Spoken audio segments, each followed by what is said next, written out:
Всех рада приветствовать на нашем канале из города на дачу.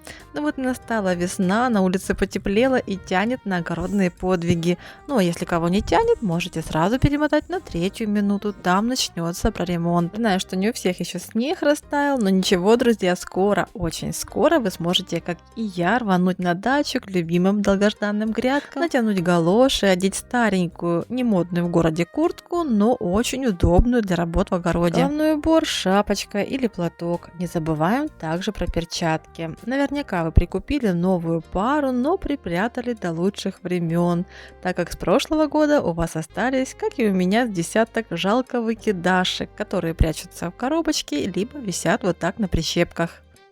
Ну а дальше определяемся с орудием труда. У меня тут подсказчик собака Альфа, поэтому мне легче сделать выбор. Она целую зиму ждала этот момент, когда же можно будет побегать за этими противными грабельками. Не откажу ей в этом удовольствии. Ну и конечно же, кто куда, а я на дачу, здесь так не работает. Обязательно вместе с вами на дачу должны поехать все с вами рядом живущие. Это приказ, и он не обсуждается. И оставлю небольшой совет для вас, мои дорогие огородники. В первые дни обязательно работаем медленно, не спеша, чтобы остались силы на вечерний шашлык. И если рядом живущие предлагают вам свою помощь, не отказывайте и обязательно принимайте. Сегодня помогли они вам, а завтра вы. Ведь правило взаимопомощи здесь работает на все 200. И здесь мы уже вдвоем разгоняем в жилах кровь. Ну а для вас на сегодня сеанс по адаптации к весеннему огородничеству окончен.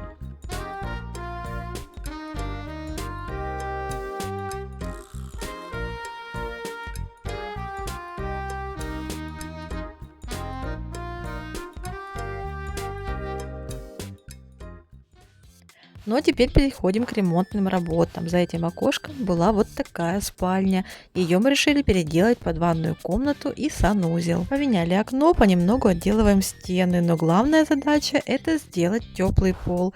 Мы его уже забетонировали, и следующий шаг это теплоизоляция. Но перед ней мы установим душевой трап.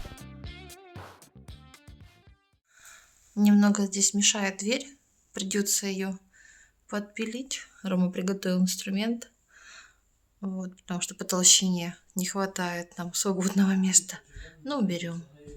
А еще мы приобрели себе такой водоотводящий желоб, или как еще его называют, душевой трап. Вот такой он красивенький у нас получается. 2 ножки для выравнивания, которые вот тут монтируются снизу. Каких-то тоже интересных 2 фильтра разных. А вот тут, сейчас я вытащу, такой называется воздушный затвор. Вода льется сверху, вот сюда она уходит, и потом хоп, закрывается. И неприятный воздух не попадает обратно внутрь в комнату. Вначале, наверное, вот такой фильтр поставим. Посмотрим. А вот это водяной затвор. Получается, вода тоже вот тут стоит, набирается, а сливается немножко выше. И вот тут тоже, по идее, запах не должен выходить обратно в ванную комнату. Ну, так очень интересно. А вот эта штукенция становится сверху. Вот так тоже устанавливаешь, и вода сюда заливается. И здесь есть тоже 2 момента. Можно ставить, чтобы такое металлическое было, а можно этой стороной ставить. И вот здесь вставляешь кусок плитки такого же цвета, как и сам пол. И так получается, оно сливается очень аккуратно, и остаются только такие мелкие отверстия, куда будет заливаться вода. Ну, в общем, таких 2 способа. Или плиточки, или вот такой металлик. Мне кажется, и так будет красиво. Душ у нас, как вы знаете, будет находиться в вот этом углу. Примерно будет где-то 1,30 на 1,05 м, как мы высчитывали. Вон там слив стоит. А еще мы будем поднимать пол. Наверное, сантиметров на 5-7. Вот будет пеноплекс лежать. Сверху наливной пол. Несколько сантиметров. Ну а потом уже будет плитка. Так, поэтому вот монтируем примерно этот душевой трап будем монтировать примерно вот по вот этому уровню. Так, сейчас с помощью ножек его аккуратно выставлю и вот примерно вот так зафиксируем.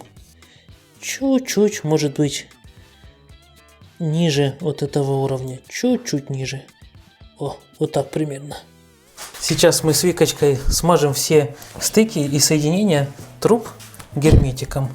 Одному очень неудобно, а вдвоем будет легче. С помощником лучше всего работать. Потихоньку ты прокручивай. Хорошо. О, молодец. Пойдет? Да, Еще да, да. активней. Не, нормально, нормально. Не спеши. Не спешите. Мгм. Раз, Так. раз, еще Еще. чуть-чуть. Пусечки. Все. Отлично. Теперь пальчиком так. Ой, зачем пальчиком? Надо, да? надо пальчиком. М. Ну так все делают. А может и не надо. Ну так пальчиком все делают. Ну, значит, так должно быть лучше и надежней. Да. Так, а теперь одеваю сюда. Да, А, держи. давай. Держу.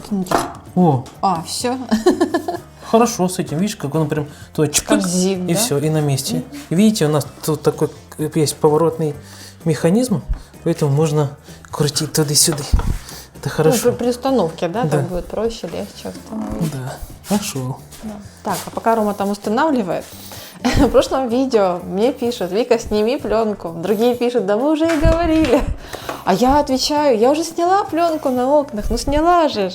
И почему-то я действительно как говорится, смотрю книгу. Вот и я смотрю на эту пленку и ее не вижу, что она здесь есть. Вернее, она тут частично уже снята. Вот, поэтому снимаем ее. Ой. Ух, какой звук. И будет у нас красота. Вот, и надо будет как-то помыть еще эти окна. Хотя, пока идет ремонт, наверное, можно про это не думать. И, кстати, за окошком у нас такая уже весна. Смотрите, красота. Хочется больше теперь на улице проводить время, чем здесь. Да, поэтому мы и планировали ремонт сделать за январь и февраль. Но жизнь спела другой сценарий нам. Поэтому мы немного не успели сделать все по плану, как хотели. Так, ну что, пока рассказывала вам, пленочку почти сняла. Ага, здесь тоже надо открыть.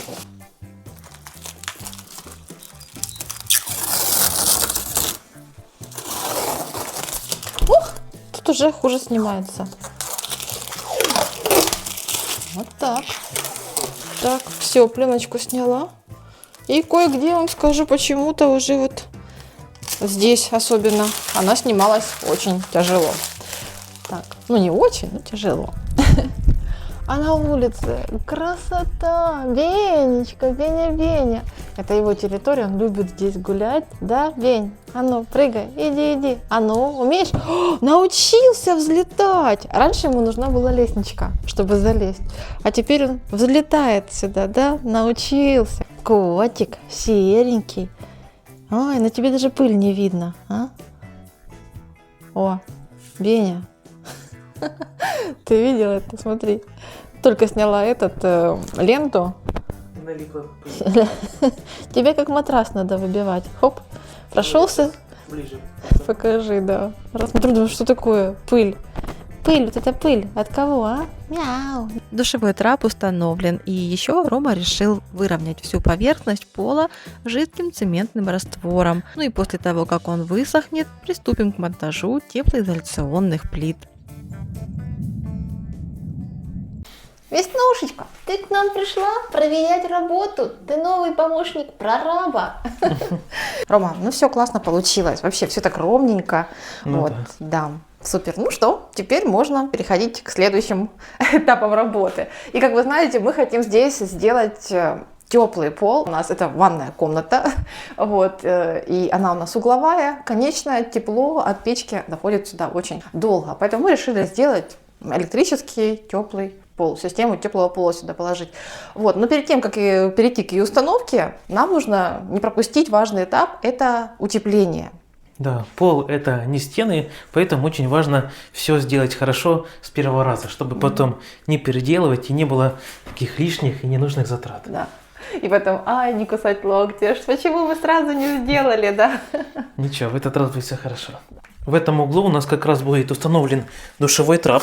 Мы уже немножко его сюда вмонтировали. И вот примерно он будет вот тут у нас стоять. Вот так вот. Вот. Этот угол мы не выравнивали по уровню, потому что здесь будет как раз скат, чтобы вода хорошо уходила. Так, нужно теперь отмерить длину и ширину этого поддона, который у нас будет, а потом уже и утеплять пол. Вообще теплоизоляция – это самый важный скрытый слой. Если его здесь не сделать, тогда все тепло будет уходить в бетон и в грунт. Да, и в итоге, когда пол будет греться дольше, электроэнергии растрачиваться больше, и падает эффективность вообще отопления. Да? Да. Именно поэтому под теплый пол обязательно делают качественный теплоизоляционный слой. Утеплять пол мы будем плитами Пеноплекс. Вот они у нас здесь хранятся в теплице. Так.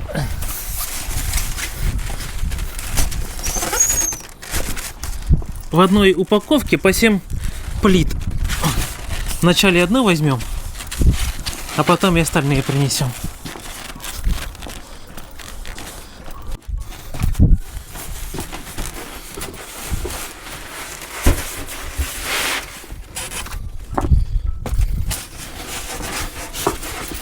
Фух, последние 3 штуки.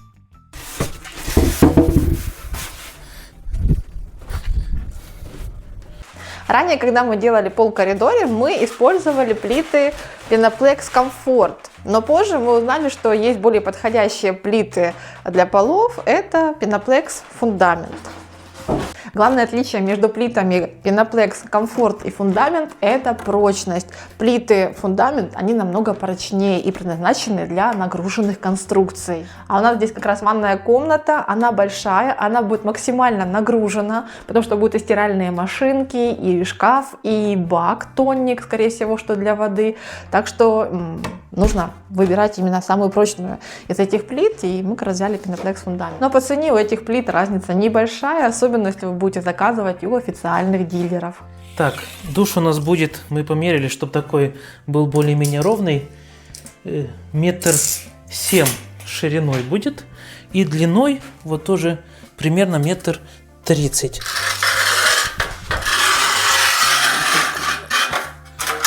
Вот так мы его очертили. И границы пеноплекса у нас будут пока проходить вот по этим линиям. Вначале мы хотели класть плиты либо от окна, либо от той стены. Но потом передумали, потому что там есть у нас разные сливы и коммуникации. Нужно будет тогда вырезать все аккуратненько. И мы подумали сделать наоборот. Вначале сделать вот эту сторону, потом покласть вот здесь. Вот так, 2 плиты. Смотрите, они у нас идеально подходят. И потом продвигаться вот к тому углу. Почему? Потому что здесь плиты помещаются целыми. Ну а там, где нужно будет обрезать, это мы уже сделаем в конце.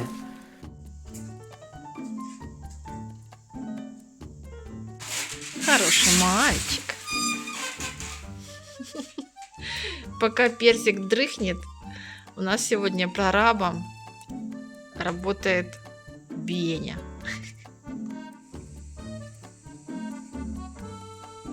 Ну все, переходим к установке.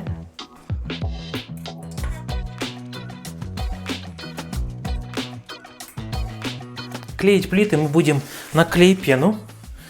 Так, вначале мы наносим клей-пену, выжидаем несколько минут, а потом уже хорошенько прижимаем. Плиты Пеноплекс Фундамент изготовлены из экструзионного пенополистирола. И, как ранее я сказала, они предназначены для нагруженных конструкций, то есть для полов, фундаментов, стяжек, эксплуатируемых кровель. Плиты выдерживают серьезные нагрузки, не продавливаются и не крошатся даже после заливки стяжки и многолетней эксплуатации. Ну и как видите, одну нагрузку 80 кг они уже выдержали. Еще одна важная характеристика плит – это практически нулевое водопоглощение. Конечно же, это важно в помещениях, где есть вода, например, в ванной комнате, в кухне. И если вдруг произойдет протечка или попадет влага, утеплитель ее не впитает, а также не потеряет свои свойства. Поэтому дополнительная гидроизоляция под утеплителем часто не требуется, а это упрощает конструкцию и снижает стоимость работ. Ну и обязательно упомяну важное правило монтажа. Пеноплекс нельзя крепить дюбелями или зонтиками. Почему? Если утеплитель закрепить механически, нагрузка на пол будет распределяться неравномерно. В местах креплений могут появиться точечные напряжения, которые со временем способны привести к трещинам в стяжке и деформации покрытия. Когда же плиты просто лежат на основании, нагрузка распределяется равномерно по всей поверхности. А это опять-таки экономия. Не придется тратиться на зонтики, дюбеля, но и также не придется тратить драгоценное время. Кстати, плиты мы используем толщиной 50 мм. Ну и как видите, монтаж простой, всего несколько минут и теплоизоляция готова. А еще для дополнительной герметизации мы с Ромой решили проклеить стыки алюминиевым скотчем. Либо при желании можно постелить техническую полиэтиленовую пленку. На нее укладывается армирующая сетка и заливается стяжка. Лишняя герметичность никогда не помешает. Плиты положили, и по итогу работ мы получаем прочное основание под стяжку, эффективную теплоизоляцию, защиту от потерь тепла и долговечную конструкцию пола. Ну и теперь можно не переживать, система теплого пола будет работать максимально эффективно. Ну а ссылочку на сайт Пеноплекс оставлю для вас в описании под видео. Сегодня у нас целый день был сильнейший ветер. Под вечер немножко стих. Мы в окно высматриваем. Все листы поразбросало. Лейки, лотки. Ну еще гляньте. Ух. Еще ветер, да? Сохраняется. Но то мы вообще выйти не могли, да? с утра вообще сильнейший был. Очень. Да. Так, я пособираю, Ром, поливальники наши. Сюда их поскладываю. Так, и ведерко тоже. Хорошо, что эта ванна у нас есть. Ляж, Отсюда куда меньше вероятности улететь. Листами шуршу перебиваю.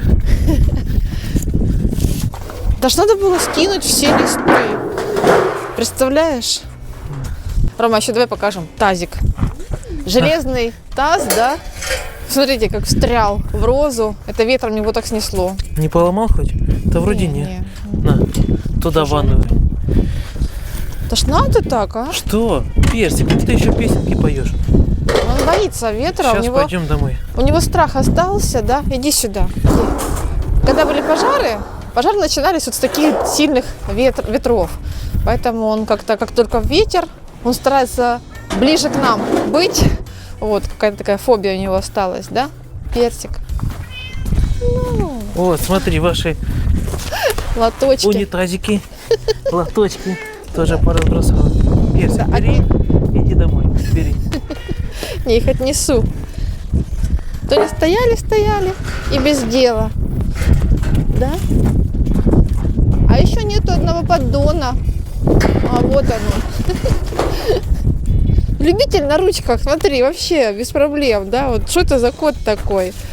Ага, давай. Рома понес листы, уберет, спрячет их в дровник. Я хочу показать. Смотрите, здесь на кирпичах у нас были. Ох, и ветер. Вот такие. Коврик и старое одеяло. Вот. И представляете, все это снес. Такой бардак. Сейчас сложим, уберем. Так, и там что-то тоже снесло. Баклажки, кастрюльки собачьи с водой. Рома, ты видел? Персик просится в этот... кому-то сигналят. Персик просится в тепличку. Ты не поцарапай только мне пленочку. Да, потому что он там у нас спит, когда солнышко, дверь открыта, а вот на ветер, когда ветер, мы закрыли. Машина сигналит, Персик мявчит, Вика рассказывает, ветер дует, иди. Вот так и живем мы тут. Да, Персик. Вот, сейчас пойдем все зарядим, потому что от такого ветра может пропасть электроэнергия. Вот. И поэтому важно, чтобы все фонарики были заряжены, телефоны. Вот. Но мобильный интернет под вопросом. И Жужечка тут, да? А Жужа и Альфа хотят на прогулку пойти, да? Вот. Ну, ветер, девочки, ветер. У Жужечки, видите, все хорошо. Все умнички. Рома пошел за угольком.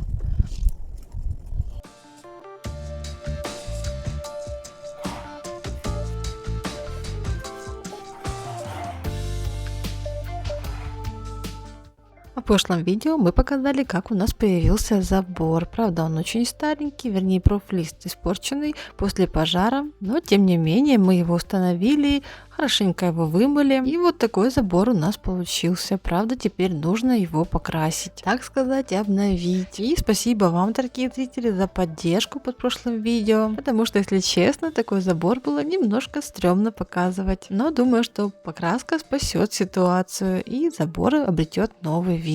У нас продолжаются такие солнечные деньки, и поэтому мы сегодня решили наконец-то покрасить забор. И хоть такой небольшой ветерок, но надеемся, что он не помешает нам это сделать. Не помешает, да. Мы взяли две краски. Вы нам советовали покрасить забор в светлый тон. Но мы взяли две разных краски, да? Получается, одну мы взяли коричневую, это для наружной, стороны, ага. Да, а беленькую такую оттуда на внутреннюю сторону. Ну, не знаю, посмотрим, покрасим и покажем, как оно у нас выйдет. Пойдем? Пойдем. По краске сегодня нам будет помогать воздушный компрессор. Отличная Я штука закрою.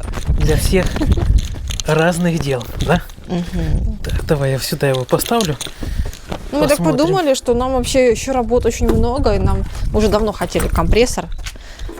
А тут такой хорошенький попался. Да, тем более он такой маленький, компактный. Угу. Вообще супер. В дополнение к компрессору мы набрали такой вот набор аксессуаров. Вот этот пистолет, это как раз чтобы красить. Сюда краска заливается. Интересно, это какая-то другая баклуша. Наверное, просто для воды или каких-то жидкостей. Так, это такой, Для наверное, воздуха. просто воздух Сдувать пыль. распылять. Это нам надо. Да. А вот это вот шины накачивать. Это мне надо. Да. Ты у нас любитель покататься на велосипеде. И спустить колеса. Это нам не нужно. Нам вот это нужно для окрашивания. Да, вот эта штукинция. Ага. Ром, а давай еще попробуем вначале накачать мне колеса на велосипеде. Заодно опробуем его. Это самое главное. Вот это, да? Да. Так, я- Красить, не красить-то ладно, а колеса. Ну, так уже на велосипеде хочется ездить.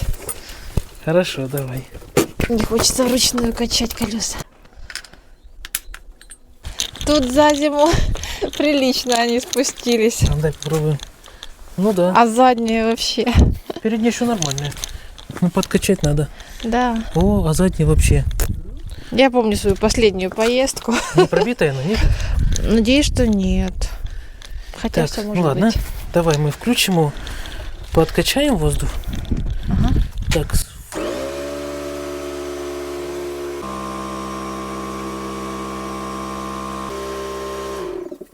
Ух ты. Это что, автоматически, да, выключается? накачивает, видишь, 8 атмосфер и выключается, да. Ну, прикольно. Так, Так, давай. стрёмно, чтобы вдруг не лопнули эти Да, да. колеса наши. Так, Ух. давай одену и попробуем накачать. Есть, да? Да. Ой, ой. Хватит. Нормалек? Отлично. О, все. Супер. Теперь будешь кататься с нашими В собаками. магазин ездить, с собачками. Они вон уже ждут, кстати.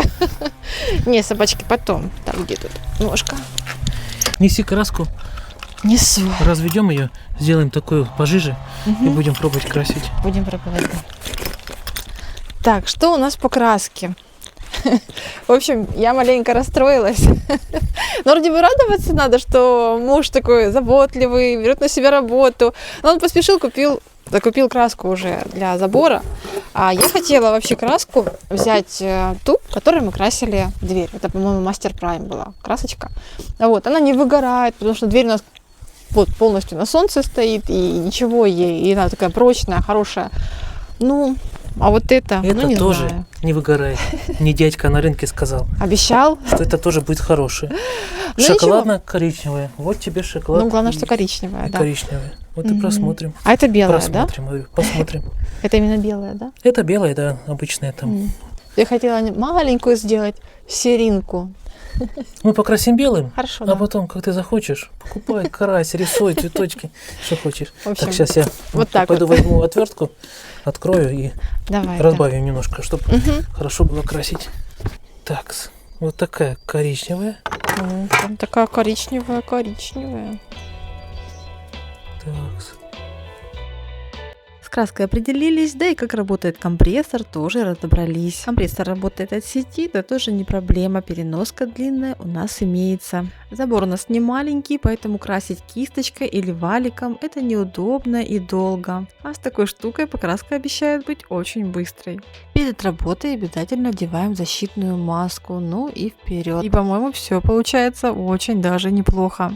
Долго стоять без дела мне тоже не пришлось. Баночка с наведенной краской стояла возле компрессора на дощечке. И от небольших вибраций от агрегата она перевернулась, разлилась. Ну и чтобы было не так обидно, я взяла кисточку, макала в эту лужицу с краской и проходилась по самым сложным местам. Немножко обидно, что не досмотрели, но все-таки добру пропадать тоже не дали. Ну и вы только посмотрите, как быстро преображается наш старенький забор.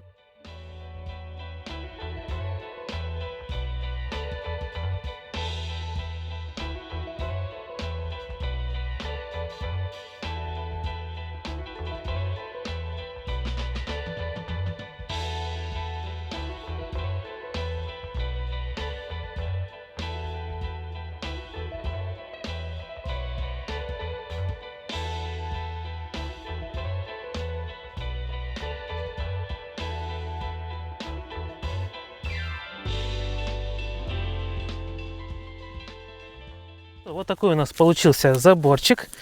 Как видите, есть некоторые пробелы, и вот тот последний лист, он тоже недокрашенный. Все почему? Потому что мы разлили почти сколько? Литру краски. Да. Если бы было 3 литра, то хватилось бы и пройти весь забор и позакрашивать вот эти вот маленькие пробелы. Ну что, как получилось, так получилось. Еще литру доберем и обязательно чуть позже докрасим. Да. Ну что, тебе понравилось? Очень. Да? Процессом я вообще очень довольна. Правда, на мне почему-то быстро краска заканчивалась. Только взяла, пиу-пиу, уже закончилась. Вы заметили, я красил долго, а как Вика взяла, просто мы тогда уже сильнее разбавляли, да? Да, и в жидком виде она быстрее уходит. Да. Кстати, влияет 3 фактора на покраску. Я заметил. Это густота краски. Если есть ветер, то распыляется больше и больше уходит. И кривые руки. Как говорят, мама, зліпи мені сніжку. У мене не виходить. Нет, Ром, я не согласна. У нас все отлично получилось. С первого раза круто покрасилась. Вот. И это, конечно, разница очень большая. Отличие от кисточки и вот так прям как с фабрики. Фабричный вариант. Когда вот я красила, кстати, забор, у меня, что я вспоминала детство, когда у дедушек, бабушек там надо было покрасить забор, и либо ворота с калиткой. Сколько это времени уходило. А сколько краски уходит, вот. если кисточкой? Наверное, листа 2-3 максимум, да? Угу. Наверное, А получится. тут и быстро, интересно, и не устал, и, в общем... Да. Мы сейчас красиво. немножко отдохнем, соберемся с мыслями, еще доберем литру этой краски, докрасим, и еще с той стороны тоже чуть позже будем беленькой тоже Да. пройдемся, чтобы было Ты правильно красиво. сказал, надо отдохнуть. Я надышалась краски и боюсь что-то не так сказать. Ладно, при монтаже, если что, вырежу. Да. Если будет это не мы, это краска. Ладно, пошел я выключить камеру. Давай.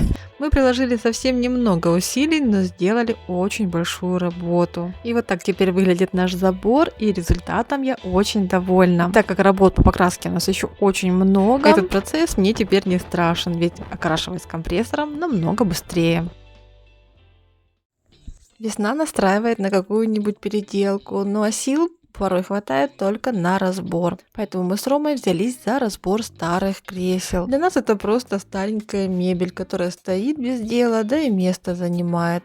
Ну а вот для котиков в этих креслах заложена многовековая переписка под названием «Котограмм». Сколько же историй в нем заложено? Только усатые и знают. Изучают не спеша, тщательно, но мы с Ромой переходим к разбору. Подготовка мебели к переделке – это не самый легкий процесс, а наоборот очень трудоемкий и порой не очень приятный. Ранее из этих кресел я хотела сделать такие же мягкие, немного изменив форму. Но при разборе я обнаружила, что большинство деталей сделаны из прессованных опилок, которые по сути уже ремонту не подлежат. Сиденье и спинка сделаны из дерева, поэтому для переделки у меня появилась совсем другая идея.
Так, по традиции покажем этикетку. Она здесь имелась на кресле. Вот. И тут написано, что набор мебели для отдыха, первоцвет, номер 50. Вот так. Ну и будем дальше делать из этой мебели мебель для отдыха. Из всех деталек мы оставим только вот эти вот деревянные нам понадобятся.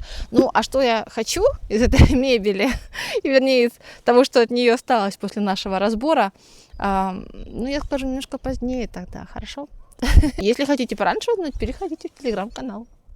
На самом же деле я, конечно же, с вами с удовольствием поделюсь идеей. Из деревянных остатков я хочу сделать садовое кресло. За образец возьму вот такую модель, как на картинке, но думаю, что при переделке свои варианты мы тоже сюда внесем. Так, и вот такая сидушечка была подложена там. Мы даже не подозревали, что там такое есть. Видно, со старого стула вот, подложили, чтобы можно было сидеть.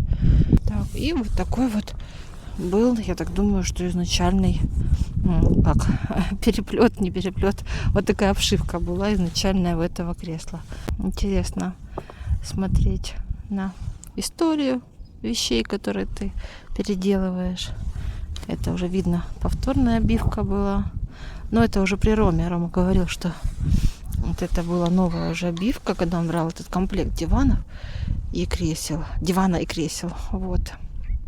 Ну, про это мы не догадывались. Вот. В общем, все это выбросим сейчас.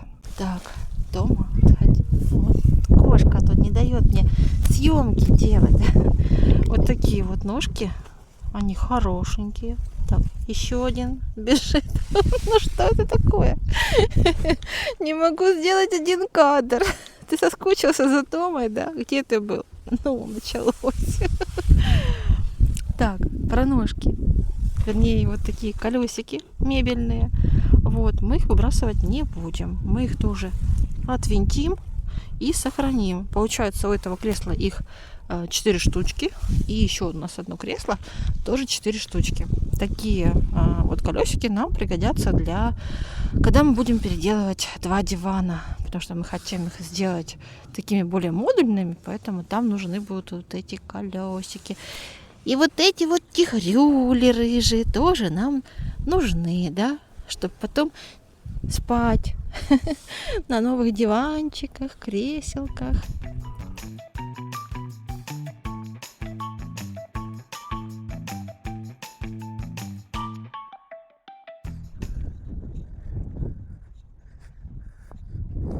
Викулечка, смотри, что я видел.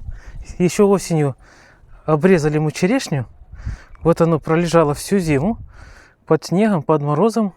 Такие вот веточки обрезанные. Края засохли, а вот набубнявились эти почки. Распускаться будет. Ничего себе. Вот как оно так? Откуда ему?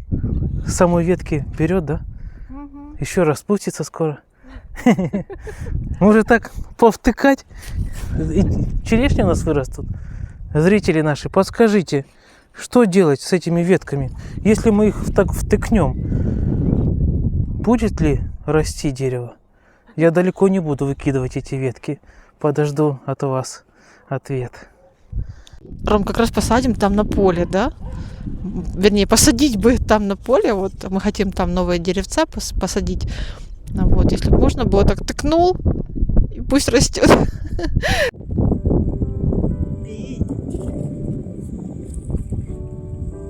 Поехали, Веня, поехали со мной.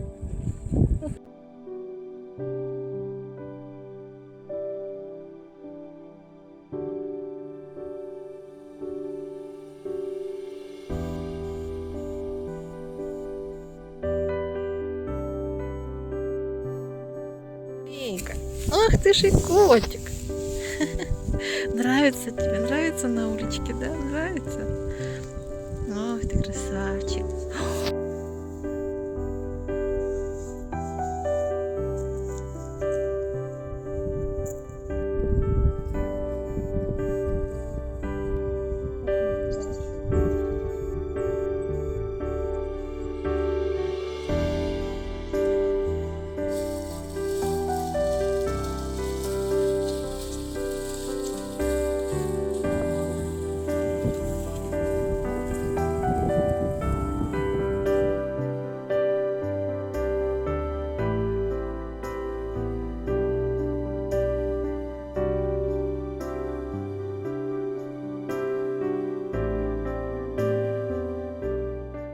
А у нас Рома еще впереди ждала поездка в Москву, но о ней мы расскажем уже в следующем видео. Всем желаем мира, счастья, добра. До новых встреч, друзья. Пока-пока.